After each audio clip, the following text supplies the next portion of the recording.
Oke, salam hormat balik-balik. Oke, kita sambung pembelajaran kita. Oke, kali ini kita belajar 1.2.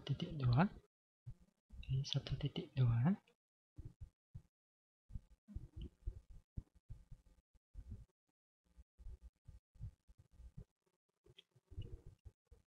Oke, untuk 1.2 nih, kita perlu belajar menjelaskan kitaran capainya kod dan laksana.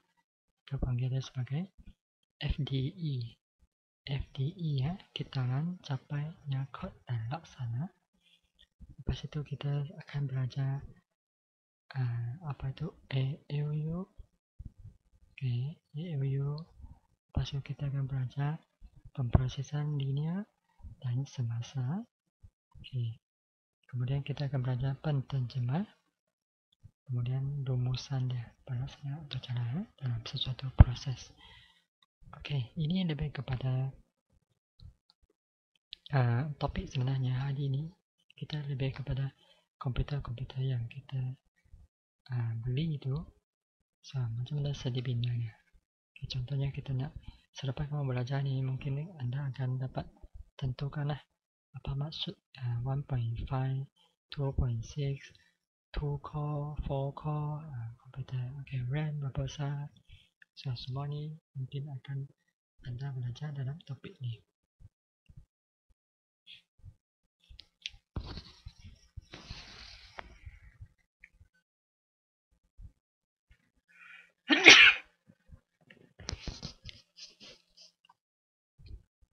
Okay, kita tengok komponen.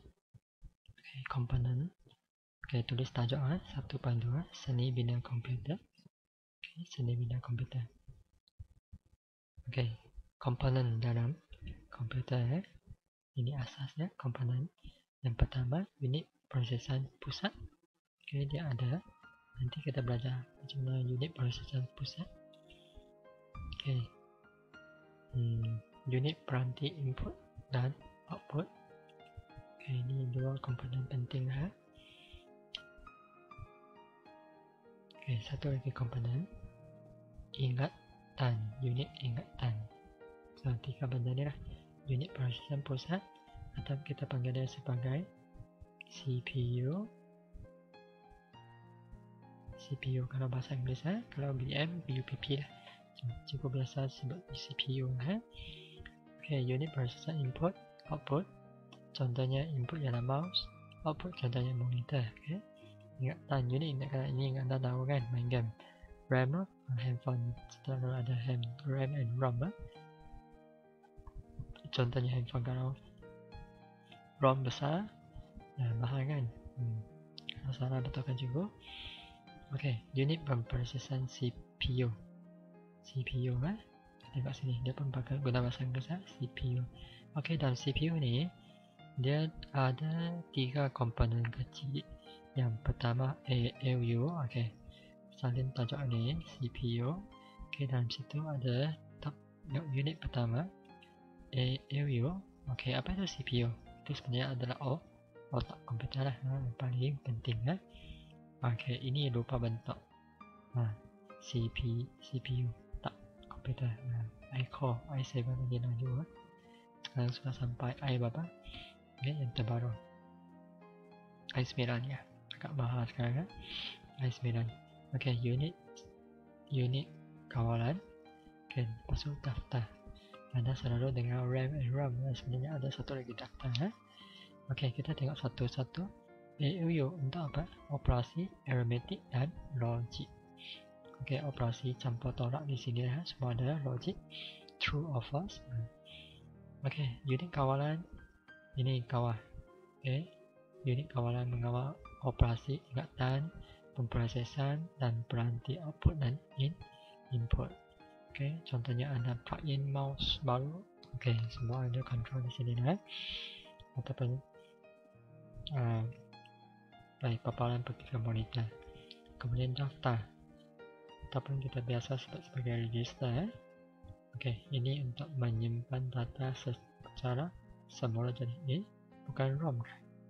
Kita tengok nanti Okay, menghantar arahan yang dicapai daripada ingatan utama sebelum diproses di ALU dan menerima hasil ALU sebelum dihantar ke ingatan utama. Ini dia. Okay. Maksudnya bahan-bahan yang arahan-arahan daripada komputer dia akan simpan dahulu lah. Okay, simpan dahulu sebelum dia hantar ke ALU. Dan selepas dia proses ALU proses, dia hantarkan balik semula ke daftar. So dia simpan sementara lah. Ini ialah nama dia. Awak selalu sebutlah. Kita selalu sebut CPU bukan CPU. Ini ialah pemproses ataupun bahasa Inggerisnya sebagai processor. Processor, pemproses. Bukan CPU jangan sebut lagi CPU. CPU sebenarnya ini dipanggil CPU semua ni. ALU lah, unit kawalan lah, daftar ini semua dipanggil sebagai CPU. Ini dia. Ini RAM lah. RAM. So ini satu nama lainnya lah Dynamic Random Access Memory. Ini yang barunya di AM RAM. So ini unit ingatan. Apa fungsi dia? Simpan data arahan semasa komputer digunakan. Semasa komputer kamu on, kamu akan gunakan memori ini. Dia hanya menyimpan. Menyimpan. Kita ada satu cukup menyimpan. Data arahan secara sementara sahaja. Maksudnya komputer tutup, dia akan hilang lah. Ini dia tidak menyimpan data kekal. Sebab kenapa? Ingatan ini dia bersifat meluap. Apa meluap? Maksudnya komputer Anda tutup, dia akan hilang. Tidak macam kamu simpan dalam pendrive kan? Maksudnya ada projek kamu, saya minta kamu simpan dalam komputer, dalam hard disk, itu tidak meluap. Kecuali kamu delete lah, kecuali rosak. Kamu simpan dalam handphone, so mesti simpan dalam satu dalam pendrive. Ini maksudnya kata bersifat meluap akan hilang kandungannya jika contoh komputer sudah tutup. Itulah saya kata waktu kamu buat kerja, sementara kamu buat kerja mesti save lah, sentiasa save lah. So tiba-tiba breakout, bahan kamu akan hilang, kecuali Word lah, dia akan automatic save. Sepakat mana dia dapat save lah. So di sini ini RAM. Nama penuh dia Random Access Memory, ingatan capaian rawat. So satu lagi ROM. Boleh tulis RAM and ROM, ada dua. ROM ini read only memory. Read only memory. Tapi set arahan dalam ROM ni kekal selama-lamanya lah. Dia tak meluap. Ini bezanya ROM and RAM. ROM and RAM. Ini contoh lah ingatan macam mana dia simpan. Ingatan. Sekarang kita tengok peranti input dan output. Ini senang sikit tapi selalu pelajar salah. Kita tengok. Tulis tajuk besar dia. Lepas itu kamu tulis input. Apa contoh dia input? Papan kunci keyboard screen center, touch screen, pengibas, ini scanner, perakam suara, mikrofon, tikus. Ni kamu tulis lah. Nanti exam kedua tak tahu. Output di sini. Contoh output ni senang, tapi selalu pelajar kita silap waktu exam lah. Saya pun tak tahu kenapa. Contohnya pencetak, monitor, pembesar suara. Pembesar suara maksudnya speaker. Perakam suara, mikrofon. Jangan confuse pembesar suara, speaker. Speaker adalah output. Perakam suara, mikrofon. Mikrofon. Tikus, mouse. Screen, sentuh, touch screen. Komputer, contoh handphone sekarang touch screen. Papan kekunci, keyboard. Itu adalah contoh peranti input dan output. Ini 1.21 kitaran mesin. Kitaran mesin ini dah. Okey, lukis raja-raja ni proses proses dalam kitaran mesin. Ini kitaran mesin ya. Okey, ingat ini ya, kitaran mesin. Bukan fasa pembangunan ya. Fasa pembangunan ada 5. Proses penyelesaian masalah ada 8. Ini ialah proses dalam kitaran mesin. Ada 3 saja. Okey, dia ada ini bukan nanti kita tengok. Ini ialah kitaran mesin ya. 1, 2, 3. Okey, kitaran mesin ya. Ini tadi kalau kamu sebut CPU ada 3 jenis. Daftar ALU unit kawanan. Okey, raja ni kamu lukis raja ni. Kita tengok ni.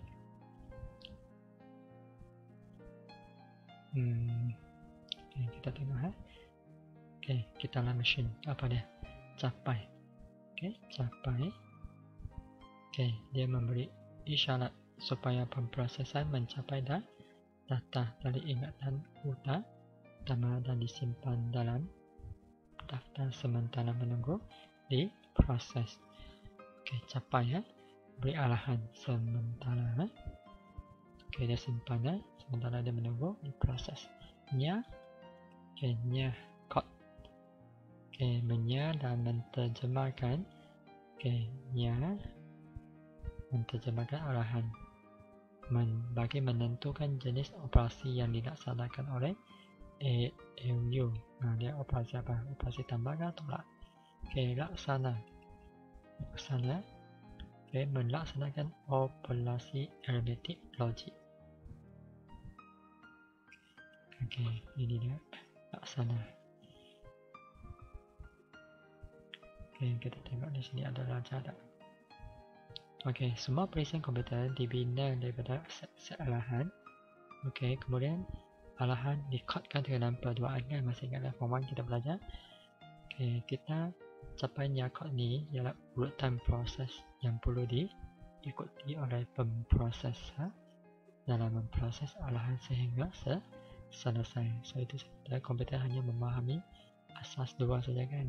So dia perlu diproses, dicapai, dinyakot dan dilaksanakan. Okey, di sini semua terkandung di sini lah. Okey, dan kita tengok. Okey, ini konsep asas seni bina. Konsep asas seni bina komputer 1.22. Okey, ini tahun ni sejarah sikit ini 1945. Okey, siapa yang buat ni? Ben von Neumann. Okey, dia mencipta komputer. Ini komputer yang dia cipta. Ini seni bina bas. Okey, ini komputer yang seni bina Neumann lah. Okey, von Neumann. Ini dah. Okey, ada input, ada output, ada CPU, lepas ada unit ingatan. Kemudian dia ada sistem bas. Okey, kita tengok sistem bas. Sistem bas dalaman ada 2 jenis. Lepas itu luaran. Okey, dia hubungkan komponen dalaman prosesor dan membenarkan komponen tersebut bertukar-tukar maklumat. Okey, satu fungsi hubungkan komponen dalaman. Okey, komponen dalaman. Okey, ingat satu cukup menghubungkan komponen-komponen dalaman. Okey, yang kedua bas luar. Menghubungkan proses dengan komponen luar. Tadi itu ialah dalam, ini ialah luar. Okey, luar. Okey, kita tengok sini. Jenis-jenis bas. Ada 3 jenis bas. Okey, ada 3 jenis bas. Okey, bas data. Okey, satu lagi bas alamat dan bas kawalan. Okey, bas ini adalah untuk memindahkan data. Bas ini perlu untuk apa? Membawa alamat lokasi. Alamat lokasi. Bas kawalan mengawal operasi keseluruhan sistem. Okey, dia menyimpan alamat menyimpan alamat. Okey, ini memindah data. antara data unit kawalan. Ini contoh. Contoh data unit kawalan ALU itu pas data. Alamat membawa alamat. Ini kawalan adalah untuk mengawal operasi keseluruhan. Ini CPU tadi sudah kita tengok. Ini yang lebih mendalam lah, CPU. Apa itu CPU? Kita tengoklah sekali CPU. CPU ada terdiri daripada ALU. Apa contoh tadi sudah cuba sebutkan? ALU. Kita operasi tambah, tolak bagi, ataupun operasi logik. Ini dah. Nanti lepas ni kita belajar ni dan atau tak, X atau. Data tadi sudah kita tengok juga, menyimpan data sebelum dihantar ke ALU. Daftar. Jenis daftar. Di sini ada banyak jenis daftar. Ada banyak jenis. Kita tinggal sadari unit kawalan. Unit kawalan untuk menjana isyarat bagi mengawal operasi keseluruhan komputer.